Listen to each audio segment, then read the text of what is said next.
नमस्कार, आप देख रहे हैं इंडिया न्यूज मध्य प्रदेश छत्तीसगढ़। मैं हूं आपके साथ आयुष चित्रांश। चलिए इस बुलेटिन की शुरुआत इस वक्त की बड़ी और अहम खबर के साथ करेंगे। नीलगिरी में सेना का MI-17 हेलीकॉप्टर क्रैश हुआ है और इस हादसे में CDS बिपिन रावत सुरक्षित हैं। इलाज जारी है। हादसे में 4 शव भी अब तक बरामद हो चुके हैं, लेकिन पहचान अभी नहीं हुई है। सूत्रों के हवाले से जानकारी है, पीएम मोदी को इस हादसे की जानकारी दी गई है, तो ये बड़ी और अहम खबर हम आप तक पहुंचा रहे हैं। पीएम को यह जानकारी दी गई है। तमिलनाडु के नीलगिरी में यह हादसा हुआ है। CDS बिपिन रावत परिवार के साथ इस MI-17 हेलीकॉप्टर में सवार थे, जो कि क्रैश हुआ है। CDS की पत्नी, रक्षा सहायक और कमांडो भी इस हेलीकॉप्टर में मौजूद थे। हादसे में यशवर्धन भी मौजूद थे। तो नीलगिरी में यह बड़ा हादसा हुआ, तमिलनाडु के नीलगिरी में, जहां पर सेना का MI-17 हेलीकॉप्टर क्रैश हुआ है। हादसे में CDS बिपिन रावत भी इस हेलीकॉप्टर में सवार थे। 4 शव अब तक इस हादसे में बरामद किए गए हैं और पीएम को इस हादसे की जानकारी दे दी गई है। रक्षा मंत्री राजनाथ सिंह भी अब से कुछ देर बाद संसद में इसको लेकर के स्टेटमेंट दे सकते हैं, इस घटनाक्रम को लेकर के। तो बेहद अहम जानकारी है। इस वक्त की सबसे बड़ी खबर हम आप तक पहुंचा रहे हैं। नीलगिरी में सेना का MI-17 हेलीकॉप्टर जो कि क्रैश हुआ है। हादसे में CDS बिपिन रावत सुरक्षित हैं, लेकिन उनका इलाज अभी भी अस्पताल में चल रहा है। 4 शव अब तक इस हादसे में बरामद हो चुके हैं और अन्य जो घायल हैं उनको भी अस्पतालों में भर्ती करवाया गया है, जहां उनका इलाज चल रहा है। हादसे पर संसद में अब रक्षा मंत्री राजनाथ सिंह बयान देंगे। तो बड़ी जानकारी है। एक बड़ा हादसा हुआ है तमिलनाडु के नीलगिरी में, जब सेना का MI-17 हेलीकॉप्टर क्रैश हुआ। CDS बिपिन रावत जो कि अपने परिवार के साथ इसमें सवार थे, CDS की पत्नी मौजूद थी, रक्षा सहायक थे, कमांडोज मौजूद थे और MI-17 यह हेलीकॉप्टर है सेना का जो कि क्रैश हुआ है। तो ये बड़ी जानकारी है। अब सेना के अफसर घटनास्थल पर पहुंचे हुए हैं। इस पूरे घटनाक्रम की जांच हो रही है। फिलहाल जो रेस्क्यू का काम है वो वहां पर अभी चल रहा है। जो घायल हैं उनको रेस्क्यू करके नजदीकी अस्पतालों में ले जाया गया है, जहां उनका इलाज जारी है। हादसे में 4 लोगों की जान अब तक जा चुकी है, जिसकी पुष्टि हुई है। 4 शव बरामद किए गए हैं। पीएम मोदी को भी इसकी जानकारी दे दी गई है। तो नीलगिरी में सेना का MI-17 हेलीकॉप्टर क्रैश हुआ है। इस वक्त की बेहद अहम जानकारी, सबसे बड़ी खबर इस वक्त हम आप तक पहुंचा रहे हैं। तमिलनाडु के नीलगिरी में यह बड़ा हादसा हुआ और हादसे में CDS बिपिन रावत सुरक्षित हैं, लेकिन उनका इलाज अभी भी चल रहा है। तो बेहद अहम खबर, बड़ी जानकारी आप तक हम पहुंचा रहे हैं, क्योंकि ये बड़ा हादसा है।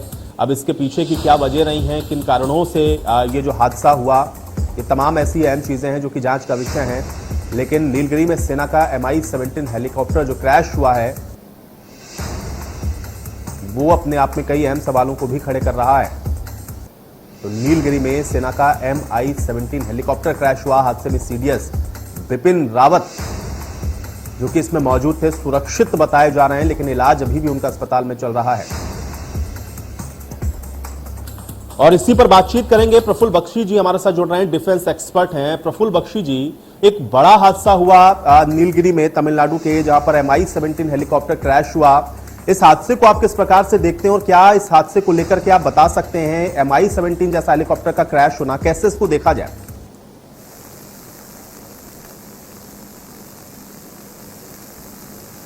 सर, आप मुझे सुन पा रहे हैं?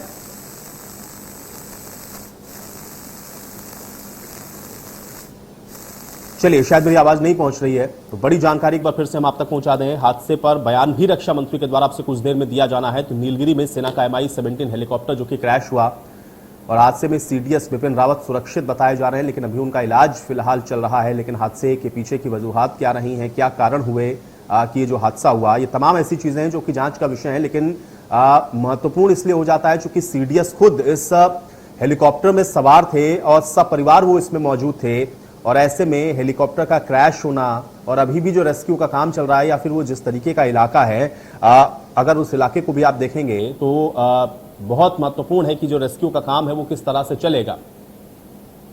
प्रफुल्ल बख्शी हमारे साथ जुड़े हुए हैं, एक बार फिर से कोशिश करते हैं बातचीत करने की। प्रफुल्ल जी, आपको मेरी आवाज मिल रही है? मिल रही है। जी जी, प्रफुल्ल जी, कैसे देख रहे हैं इस हादसे को, जो कि MI-17 हेलीकॉप्टर क्रैश होता है, CDS उसके अंदर मौजूद थे, हालांकि उनको अस्पताल ले जाया गया, इलाज अभी उनका चल रहा है, लेकिन इस हादसे को ओवरऑल आप कैसे देखते हैं? एक एक्सपर्ट होने के नाते आप इसको लेकर क्या बता सकते हैं? देखिए, ऐसा है, हेलीकॉप्टर क्रैश हुआ है, वेदर की बैड वेदर की संभावना है, इसमें कोई बात नहीं है, कोई दो राय नहीं है। हेलीकॉप्टर बहुत ही उम्दा हेलीकॉप्टर है, वर्ल्ड क्लास है, ट्विन इंजन, वेल प्रूवन है, इसमें भी दो राय नहीं है। और हमारे सारे के सारे प्रिकॉशंस लिए गए हैं। वीवीआईपी हेलीकॉप्टर के साथ में जो कि एसओपी होती है वो सारी फॉलो की गई है, उसमें दो राय नहीं है। पर अगर जब तक कोई एक्सीडेंट होता है तो उसकी पूरी इन्वेस्टिगेशन होती है। क्या बैड वेदर था, क्या माउंटेन वेव्स थे, क्या रोटर फेलियर था, क्या टेल रोटर फेलियर था, क्या आग लग गई, क्या सैबोटाज, सारी की सारी चीजों को रूल आउट किया जाता है। मैं तो एक्सीडेंट इन्वेस्टिगेशन बोर्ड का मेंबर रह चुका हूँ। मैंने कई इन्वेस्टिगेट किए हैं, मुझे पता है ये सारे के सारे प्रोसीजर्स करके ही हमें कंजेक्चर करना पड़ेगा और टिप्पणी दे सकते हैं। बिल्कुल, लेकिन यही मैं आपसे समझना चाह रहा हूं, चूंकि MI-17 जैसा कि आपने भी बताया और हम लोग भी जानते हैं, जहां तक हम लोगों की भी जानकारी है, बहुत ही हाईटेक किस्म का ये हेलीकॉप्टर है। लेकिन बैड वेदर या फिर ये जो सारी चीजें जिसका अभी आपने कहा कि हो सकता है कि ये कारण हो, क्या इंतजार अभी हमको ये करना पड़ेगा कि जो इन्वेस्टिगेशन है वो क्या कुछ कह रही है, या कुछ और चीजें भी इसके पीछे की कुछ टेक्निकलिटीज अगर आप बता पाए, और इस हादसे को लेकर के और क्या आप कह सकते हैं, किस तरह से इसको देखा जाए? देखिए, ऐसा है, जब तक आपको इन्वेस्टिगेशन पूरी नहीं होगी तब तक आप कुछ नहीं कह सकते। वेदर एक पता होगा, क्या एयरक्राफ्ट बैड वेदर के कारण हुआ है, ये कैसे पता चलेगा? क्या पायलट ने कोई आरटी की थी, पायलट का कन्वर्सेशन लास्ट क्या था, उसकी आरटी रिकॉर्डिंग क्या थी, उसने क्या कॉल करी, वो देखा जाएगा। आपस में पायलट क्या बात कर रहे थे, वो पता चल जाएगा। ये सारी की सारी चीजें ही आपको बताएंगी कि आपका हेलीकॉप्टर किस कारण क्रैश हुआ है। और फिर जब एक्सीडेंट इन्वेस्टिगेशन बोर्ड की टीम जाती है क्रैश साइट पे, तो सारे पार्ट्स को एकत्रित किया जाता है, उनको असेंबल करते हैं, फिर देखते हैं कि किस एंगल पे हेलीकॉप्टर या एयरक्राफ्ट ने क्रैश किया, उसके ब्लेड किस एंगल पे मुड़े हैं, उससे पता चल जाता है क्या आरपीएम क्या था, एयरक्राफ्ट की स्पीड क्या थी, किस एंगल से उसने धरती को टच किया है। ये सारी की सारी चीजें की जानकारी के बाद ही कोई आपका एक कोई विश्लेषण निकलता है, नतीजा निकलता है। उससे पहले जो है सारा का सारा एक कंजेक्चर होता है। तो इसीलिए मैं बता रहा हूँ, हाँ सैबोटाज है कि नहीं है ये भी पता चल जाता है। आग लगी थी, किस कारण लगी थी, बैटरी के कारण, फ्यूल के कारण, इलेक्ट्रिक फायर के कारण, लूज कनेक्शन के कारण, ये भी पता चल जाता है। ये सारी चीजें पता चल जाती हैं। नहीं, लेकिन प्रफुल्ल जी, एक चीज बहुत महत्वपूर्ण ये है, क्योंकि जब भी हम लोग कहते हैं या फिर किसी भी चीज की जब परख हम करते हैं, या हम ये कहते हैं कि बहुत हाईटेक है, टेक्नोलॉजी बहुत अच्छी है, तो उसमें जो सिक्योरिटी फीचर्स होते हैं वो मुझे लगता है कि सबसे ऊपर रहते हैं। और इसी वजह से हम लोग ये मानते हैं कि हाँ, ये जो हेलीकॉप्टर्स हैं या फिर जो भी चीजें हम यूज कर रहे हैं उसकी क्वालिटी की परख ही से आधार पर होती है। 11 कैजुअलिटीज का हो जाना और हेलीकॉप्टर का इस तरीके से क्रैश होना, सिक्योरिटी के लिहाज से इसको आप किस तरह से देखेंगे? और जो पैरामीटर सेट होते हैं ऐसे इन तमाम उपकरणों के लिए या फिर हेलीकॉप्टर्स के लिए या सेना के लिए जो भी चीजें आ रही हैं, इसको आप फिर कैसे देखेंगे? क्योंकि 11 कैजुअलिटीज अब तक इसमें जो सामने हैं वो आ चुकी हैं, बताया जा रहा है, और अभी और भी लोग हो सकते हैं क्योंकि रेस्क्यू भी चल रहा है। टोटल 18 लोग इसके अंदर सवार थे। इसको फिर कैसे देखेंगे प्रफुल्ल जी? जब एयरक्राफ्ट टेरेन को हिट करता है, धरती को हिट करता है, तो यही जो क्रैश जो है, आग लग गई है तो अलग कैजुअलिटी होगी। अगर आग नहीं लगी है तो एयरक्राफ्ट कंपोजिट मटेरियल का बना होता है। वो कई सारे हेलीकॉप्टर्स ये हैं, ये क्रैश को एब्जॉर्ब करने की इनकी क्षमता ज्यादा होती है। ये मॉडर्न हेलीकॉप्टर्स हैं तो कुछ कई प्रेशर को एब्जॉर्ब कर लेते हैं। पर अगर आग लग गई है या एक्सप्लोजिव रखा था, जैसे कि जियाउल हक के एयरक्राफ्ट के अंदर बॉम्ब रखा हुआ था, ऐसी कोई चीज हो, या नीचे से किसी ने फायर किया गया हो, कोई नक्सल का नाम ले रहे हैं, कोई कुछ कर कह रहे हैं, ये भी हो सकता है। तो मैं ये नहीं कह सकता वो चीजें नहीं हो सकती। अगर वो चीजें हैं वो भी पता चल जाएंगी, अगर वो चीजें नहीं है तो वो भी पता चल जाएंगी। पर आप ये नहीं कह सकते कि ये जहाज का क्रैश नहीं हो सकता कि ये कारण है, ये कभी नहीं हो सकता।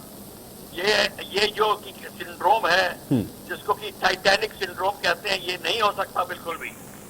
ये हम डूब ही नहीं सकते जी। ये हर एक जहाज क्रैश होने के संभावना होती है। ये एविएशन है, एविएशन कोई साधारण प्रोफेशन नहीं होता कि घर बैठे बैठे आप पता लगा सके कि क्या हो रहा है। तो इसीलिए सारी की सारी इन्वेस्टिगेशन बहुत जरूरी है। बिल्कुल, बहुत शुक्रिया प्रफुल्ल जी हमारे साथ जुड़ने के लिए, इस तमाम बातचीत के लिए। तो हालांकि अब इन्वेस्टिगेशन के बाद ही स्पष्ट हो पाएगा, लेकिन हाँ, बड़ा हादसा हुआ है, 11 लोगों की जान अब तक जा चुकी है और राहत और बचाव का काम अभी भी चल रहा है, रेस्क्यू का काम चल रहा है। इसलिए अब ये कैजुअलिटीज और कितनी या फिर इसकी संख्या और क्या बढ़ सकती है, ये तमाम ऐसी चीजें हैं जिस पर अभी निगाहें बनी हुई हैं। लेकिन हाँ, ये बड़ा हादसा तमिलनाडु के नीलगिरी में हुआ जब MI-17 हेलीकॉप्टर क्रैश हो गया। सीडीएस विपिन रावत जो कि सपरिवार इसमें सवार थे, सुरक्षित बताया जा रहे हैं, उनको अस्पताल ले जाया गया है, वहां पर अभी उनका इलाज चल रहा है। और अभी ऑफिशियल चूंकि इसको लेकर के कोई स्टेटमेंट नहीं दिया गया है और इंतजार यह है क्योंकि संसद के अंदर अब रक्षा मंत्री राजनाथ सिंह इसको लेकर के स्टेटमेंट दे सकते हैं, तो उसके बाद ही स्पष्ट होगा कि हादसे को लेकर के दरअसल ऑफिशियल क्या जानकारी है। लेकिन फिलहाल फौरी तौर पर सूत्रों के हवाले से जो खबर है वो हम आप तक लगातार पहुंचा रहे हैं। 11 कैजुअलिटीज अब तक रिपोर्ट हुई हैं और सीडीएस विपिन रावत फिलहाल सुरक्षित बताए जा रहे हैं, लेकिन उनका इलाज अभी भी अस्पताल में चल रहा है। और इसके अलावा अन्य जो घायल हुए हैं उनको भी अस्पतालों में ले जाया गया है, जहां उनका इलाज जारी है। कुल जो जानकारी अब तक मिली है उसमें यह है कि 18 लोग बताया जा रहा है कि इस MI-17 हेलीकॉप्टर में सवार थे। अब हादसे के पीछे की वजह क्या रही है, ये सब जांच का विषय है, चूंकि अभी प्रायोरिटी इस बात की है कि जो रेस्क्यू है उसको जल्द से जल्द पूरा किया जाए। अब हादसे से जुड़ी हुई दो तस्वीरें हम आपको दिखा देते हैं। पहली तस्वीर हादसे के तुरंत बाद की है, जो इस वक्त आप देख रहे हैं। कैसे ये पूरा हेलीकॉप्टर आप देखें आग के गोले में तब्दील हो गया, धूं धूं करके जलता हुआ। ये जो पहली तस्वीर आप देख रहे हैं MI-17 हेलीकॉप्टर की है। और दूसरी तस्वीर वहां पर तत्काल जो लोग हैं वो पहुंचते हैं, कुछ स्थानीय लोग, और उसके बाद फिर जब जानकारी यहां पर मिलती है सेना को तो फिर उसकी तरफ से भी रेस्क्यू शुरू किया जाता है। और उसके बाद सीडीएस विपिन रावत को तत्काल जो कि सपरिवार इस पर सवार थे इस हेलीकॉप्टर में, उनको ले जाया जाता है अस्पताल, जहां उनका इलाज जारी है। जो लोग घायल अवस्था में निकले इस हेलीकॉप्टर के अंदर से या फिर क्रैश होने के बाद जो लोग इसमें घायल हुए उनको भी अस्पतालों में ले जाया गया। लेकिन अब तक टोटल 11 शव बताया जा रहा है बरामद हुए हैं। आप अंदाजा लगाएं कितना बड़ा यह हादसा है, क्योंकि 11 कैजुअलिटीज अब तक जो जानकारी है वो बताई जा रही है।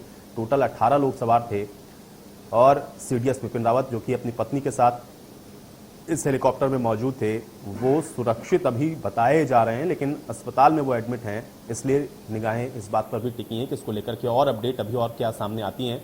और इंतजार इस बात का भी है कि रक्षा मंत्री संसद में इसको लेकर के क्या बयान देते हैं, क्योंकि हादसे को लेकर के संसद में रक्षा मंत्री के द्वारा भी बयान दिया जाएगा। बेहद अहम है, बहुत महत्वपूर्ण है, क्योंकि एक तरफ तो ये हादसा बहुत दुखद है, बड़ा हादसा है, कई लोगों की जान जा चुकी है, 11 लोगों की अब तक इसमें मृत्यु हुई है जो जानकारी मिल रही है। और चूंकि सीडीएस इसमें खुद सवार थे, इसलिए इसमें तमाम ऐसे अहम पहलू हैं जिस पर भी अभी जो जांच है वो आगे होगी। और सीडीएस चूंकि मौजूद थे इस MI-17 हेलीकॉप्टर के अंदर, इसलिए भी आप समझें कि इसके जो घटनाक्रम है उसके पीछे के क्या कारण रहे हैं, इसको एक एक कड़ियों को जोड़ा जाएगा और बहुत बारीकी से इसकी जो सघन जांच है वो होगी। और उसके बाद ही स्पष्ट हो पाएगा कि आखिर इसके पीछे का कारण क्या रहा है। क्योंकि MI-17 जैसा कि आपने आपको पहले भी बताया, अभी एक्सपर्ट्स को भी आप सुन रहे थे, ये बहुत हाईटेक हेलीकॉप्टर्स हैं जिसमें तमाम तरीके के जो सुरक्षा उपकरण हैं वो भी मौजूद होते हैं, तमाम तरीके के जो सिक्योरिटी फीचर्स हैं वो भी इस हेलीकॉप्टर के अंदर रहते हैं। उसके बावजूद भी अगर इतना बड़ा हादसा हो रहा है तो कारण क्या रहा है इसके पीछे का, ये जानना बहुत ज़रूरी है। और इसलिए अब देखना यह है कि इसको लेकर के ऑफिशियली सेना की तरफ से या फिर रक्षा मंत्री की तरफ से क्या कुछ कहा जाता है। लेकिन फौरी तौर पर जो जानकारी है वो जानकारी हम आप तक लगातार पहुंचा रहे हैं। लगातार आप देख रहे हैं कि किस तरह से इस हादसे को लेकर के जो राहत और बचाव का काम है वो चल रहा है और अपडेट्स लगातार आपकी स्क्रीन पर हैं। और आप देख रहे हैं कि किस तरह से अभी भी जो रेस्क्यू है वहां पर किया जा रहा है। चूंकि अब ये पहाड़ी इलाका है यहाँ पर और आसपास सघन आप ये कह सकते हैं कि जंगल हैं, और ऐसे में जो रेस्क्यू का काम है ये भी काफ़ी डिफिकल्ट होता है ऐसी सिचुएशंस में। और अब चूंकि राहत और बचाव का काम चल रहा है, सेना को हालांकि इन सारी चीज़ों में एक्सपर्टीज होती हैं और सेना तत्काल जो राहत और बचाव के काम है उसमें लगी हुई है। लेकिन अब कब तक ये कंप्लीट होता है और उसके बाद जो जांच है उसमें क्या कुछ निकल कर सामने आता है, ये सब बहुत महत्वपूर्ण रहने वाला है। और हादसे पर अभी इंतजार इस बात का भी है कि रक्षा मंत्री आखिर इस पर ऑफिशियल अनाउंसमेंट या स्टेटमेंट क्या देते हैं।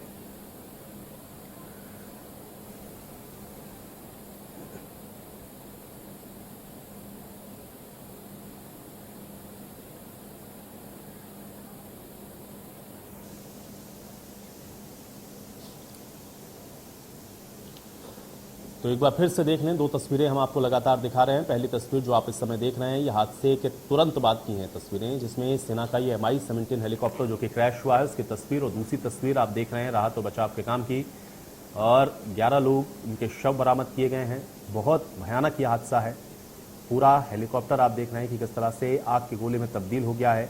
फौरी तौर पर अभी जो जानकारी है वो ये कहा जा रहा है, चूंकि जो एक्सपर्ट्स हैं, जो उनकी अपनी समझ है, उसके आधार पर वो ये बता रहे हैं कि क्रैश होने के पीछे हो सकता है कि मौसम का खराब होना एक कारण हो, लेकिन ये सब अनुमान अभी लगाया जा रहा है। असल वजह क्या है इस हादसे की, ये जांच के बाद ही स्पष्ट होगा, और जांच जब कंप्लीट होगी उसके बाद ये निर्णय पर पहुंचेंगे कि आखिर इसके पीछे के क्या कारण रहे हैं, क्यों ये जो हेलीकॉप्टर है वो क्रैश हुआ, कैसे ये क्रैश हुआ, क्या परिस्थितियां रहीं।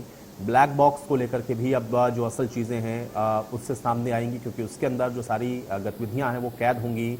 पायलट का क्या कन्वर्सेशन रहा है वो बहुत कुछ डिपेंड करेगा। संदेश अंतिम पायलट की तरफ से क्या कुछ दिया गया, ये तमाम ऐसी चीज़ें रहेंगी जो कि ब्लैक बॉक्स के खुलने के बाद भी, और उसके बाद हादसे की जांच जैसे जैसे आगे बढ़ेगी उसके बाद ही स्पष्ट हो पाएगा कि आखिर इसको लेकर के आगे क्या जानकारी सामने आएगी।